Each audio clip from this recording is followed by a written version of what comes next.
biasa gitu, dampaknya itu besar gitu. Baik untuk kita mungkin barangkali yang dengerin teman-teman.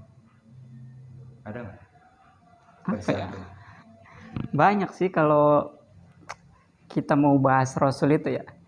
Karena Rasul itu tahu berapa umur beliau gitu. Dari lahir sampai wafat itu kita tahu bahwa 63 tahun ya umurnya. 63 tahun itu dibagi gitu kan.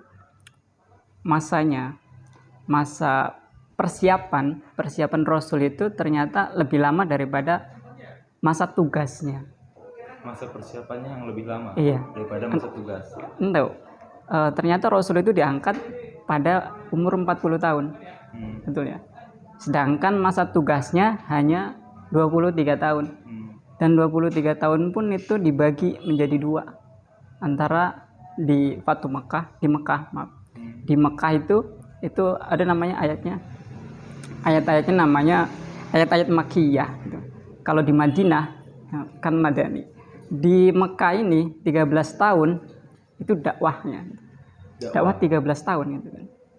Sedangkan di Madinah itu 10 tahun. Totalnya jadi 23 tahun gitu ya. Dan masa-masa itu adalah masa-masa sulit gitu. Di 40 tahun adalah masa persiapan kita. Masa persiapan Allah untuk menyiapkan Rasulnya gitu kan. 40 tahun makanya kita organisasi itu yang masih umurnya masih baru-baru gitu. Harap bersabar gitu kan. Bersabar untuk mempersiapkan pasukan gitu kan. Untuk teman-teman kita agar bisa sejalan gitu sih. Kemudian dibagi menjadi di 40 tahun itu ketika Rasulullah berkhalwat dengan Allah. Ini kita baca globalnya ya, kisah Rasul itu. Ketika berkhalwat di Gua Hira itu umurnya 39 tahun. 39 tahun itu dia bolak-balik terus gitu kan ke Gua Hira.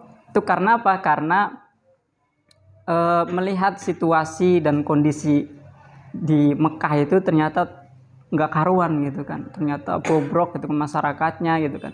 Anak kecil yang ketika lahir bayi langsung dimakamin gitu kan. Karena malu kan. Ketika seseorang di Quraisy itu punya anak perempuan itu malu, makanya dikubur gitu kan. Dibunuh hidup-hidup. Iya, hidup. Sedangkan anak laki-lakinya itu dibiarkan hidup. Itu saking rusaknya ketika itu gitu kan. Rasulullah berkhalwat. Beliau 39 tahun. Iya, itu kondisinya emang kacau ketika itu. Makanya beliau berkhalwat di Gua Hira gitu. Pada umur 40 tahun turunlah wahyu pertama. Itu. Ya, wahyunya katakan surat Al-Alaq gitu kan. Iqra. Baca gitu. Kan Rasul nggak bisa baca ya. Ma'an Nabi Qori kata Rasul. Aku ini nggak bisa baca. Kata malaikat Jibril mengatakan Iqra ya Muhammad. Kata Muhammad ulang-ulang kali. Ma'an Nabi Qori. Maka disempurnakan kalimatnya oleh malaikat Iqra bismi rabbikal ladzi khalaq. Terus-terusnya.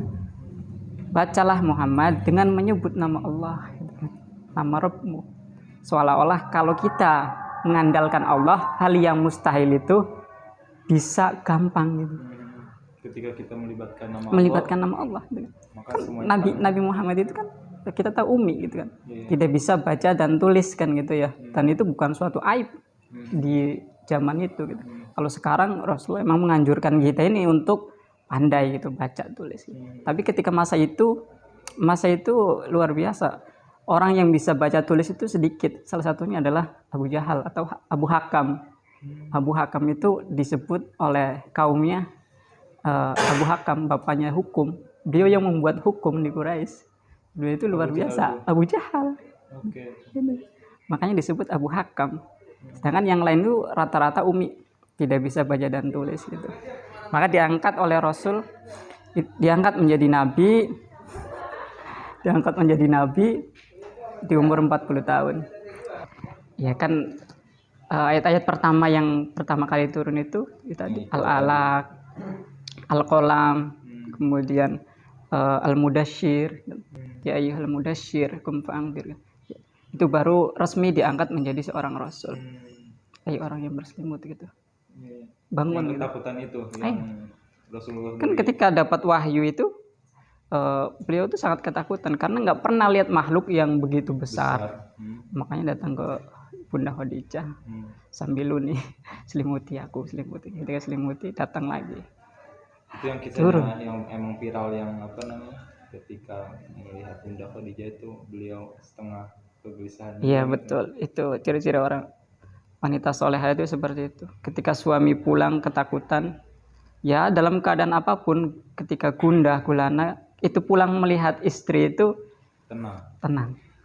Tapi nyatanya di sekarang tambah suram. di dunia nyata Nah gitu ya. Saya bacakan.